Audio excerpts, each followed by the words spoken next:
All right, a live look across North Texas, the quad box, as we like to call it, as we come on the air here at 11 a.m. Rain possible today, and it could be only the first of several rounds the next few days. School districts across the area, they are watching this weather. This was Richardson's Pierce High School celebrating graduation last night, and tonight it's the district's Berkner Rams walking across the stage. Graduation for all 4 Richardson high schools are held at their outdoor stadiums. Graduations, end of school celebrations, a whole lot going on. Thank you so much for joining us this midday. I'm Matt Howard. To a meteorologist, Maria Ruiz, the woman everyone wants to hear from right now for their outdoor plans. You know, we're looking at increasing rain coverage. I don't know that you want to hear that, but I got to tell you about it because I need people to prep for that. Yeah, find that window wherever it is and enjoy the time, because I think you're going to have all that outlook coming up here. Yes, and we do have daily rain chances. I want to start off, though, with the Berkner High School graduation forecast. It's at 8 p.m. today. Temperature is going to be right around 70 degrees. We'll have about 40 to 50% coverage of rain in the area. So there is a chance that there may be lightning nearby. That's important to know because, of course, if you are close enough to hear thunder, you're close enough for lightning to be dangerous. Berkner High School, by the way, in Richardson ISD, but the graduation held at the Wildcat Rams Stadium in Dallas, and that's where that forecast is coming from. Very light winds in place throughout the evening. Very light winds in place right now as we are tracking showers in the area. This is incredibly light rain. It's extending anywhere from Navarro, Ellis County, and then moving north through Dallas County, Denton, Collin County, and towards the Red River. I am seeing a little bit of a higher rainfall rate just to the west of Fort Worth, right on that Parker-Tarrant County line along Interstate 20.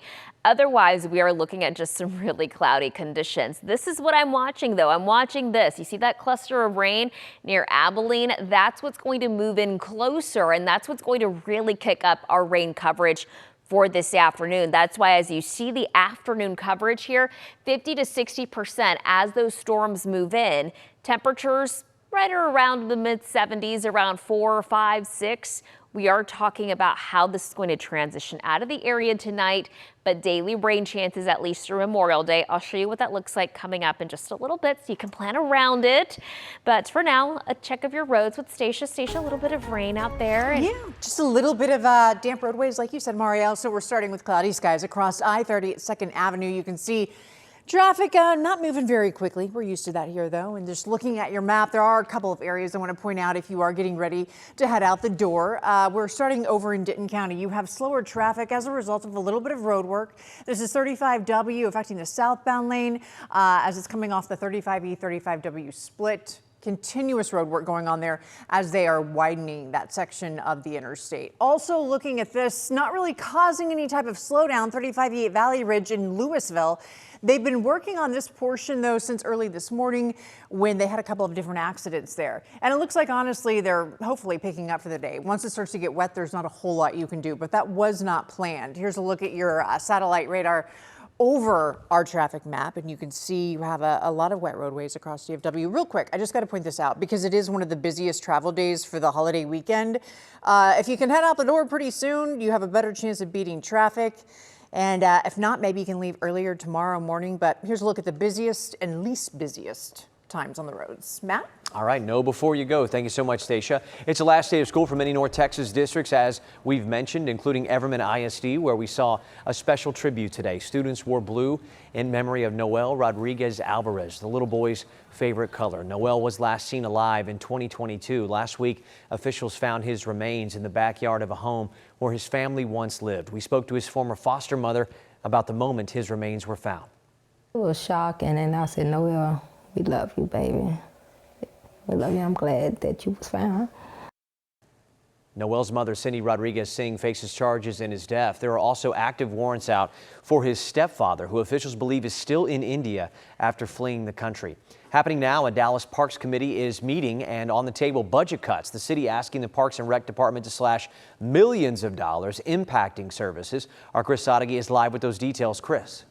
Well, Matt, that meeting is just underway. On the agenda, the board set to discuss the city manager's request for a 15% budget cut. And the proposals include reducing services at your city parks and in some cases eliminating them altogether. They just started that discussion. We've been keeping an eye on it and that they have made it through a couple of speakers already. But this 15% cut to the Parks and Rec budget would save the city about $13.1 million for the 2026-27 budget year. In the presentation that's being presented to the board at this meeting, saving that much money would include closing the Arcadia Park Rec Center, the Marcus Annex Senior Center, the Teen Tech Center, and Umphreys Park Rec Center. Other facilities like the Bahama Beach, a popular summertime water park, would have reduced hours. And some facilities like those at Harry Stone, Bachman, Tietz, and Fretz parks would cut back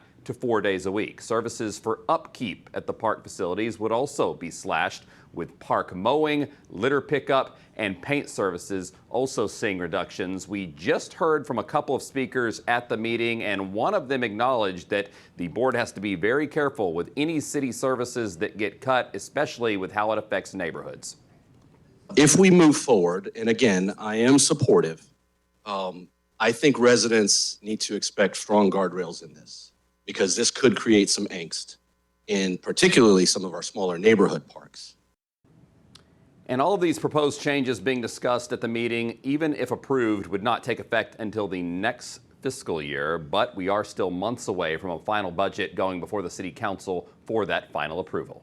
Matt, back to you. All right, thank you so much, Chris.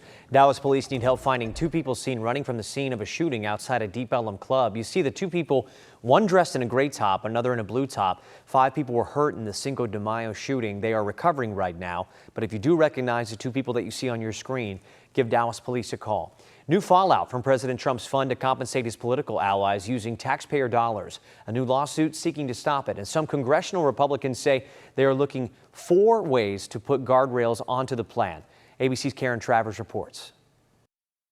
Opposition is mounting to the $1.8 billion fund established as part of President Trump's settlement with the IRS over the leaking of his tax returns. Senate Republicans hearing from Acting Attorney General Todd Blanche today, according to multiple sources, as Republican outrage over the so-called anti-weaponization fund is complicating leadership efforts to advance the $70 billion immigration enforcement bill.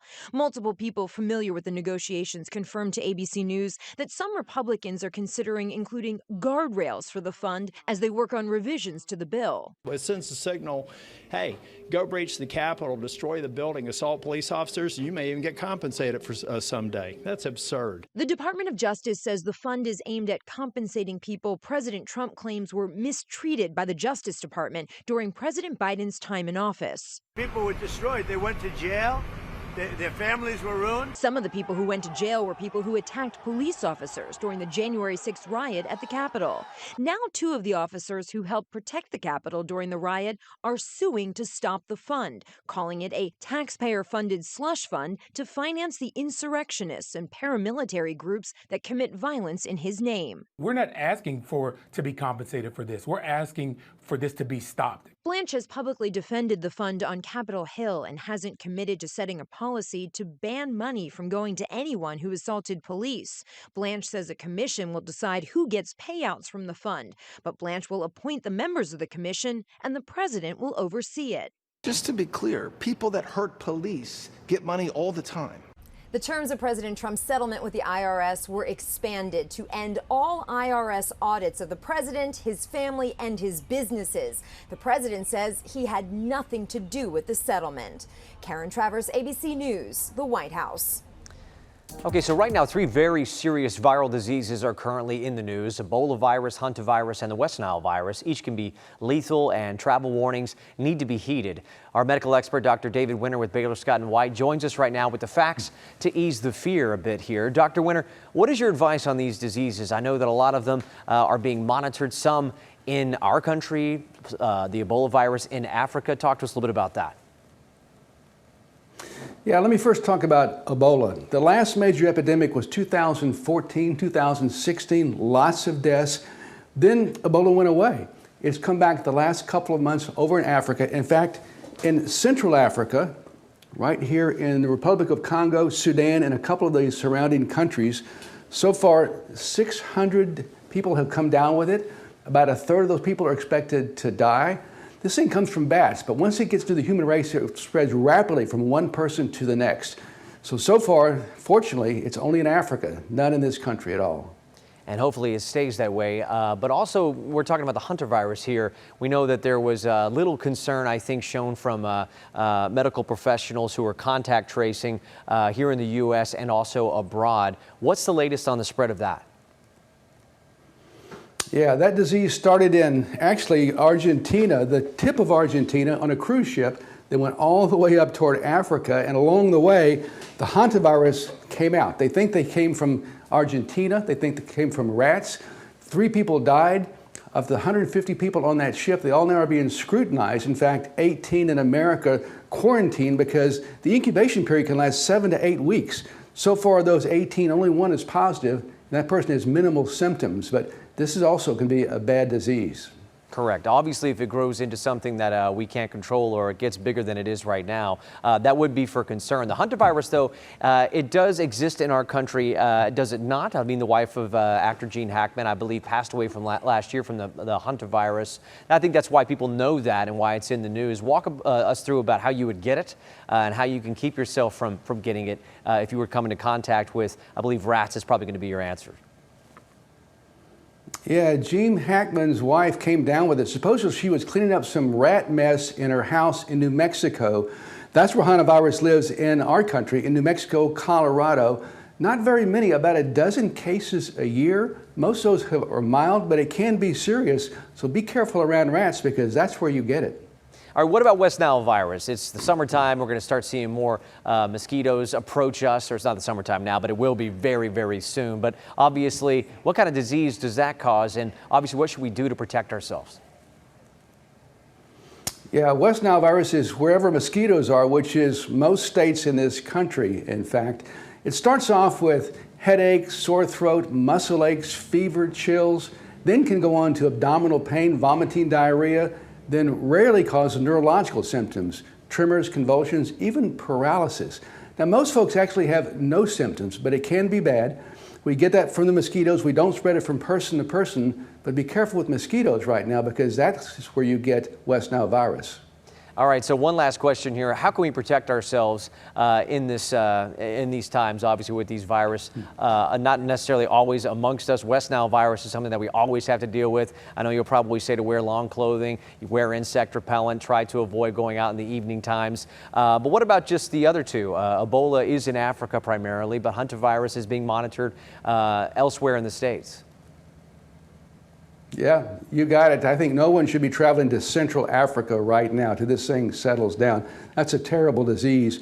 The hantavirus, we don't see much of that. You know, a dozen cases a year here, but be careful around rats. In fact, if you get the aerosolized excrement, that's how we think Gene Hackman's wife got it. So be careful. If you're cleaning up rat mess, you might want to wear a mask. And of course, those mosquitoes, early morning, late evening, those mosquitoes are active. DEET insect spray, that works well. These diseases now, Matt, they're not that common, but they can be really dangerous. So be careful and beware. All right, Dr. David Winter there. Thank you so much for your advice here on Midday. Always looking forward to our interviews with you.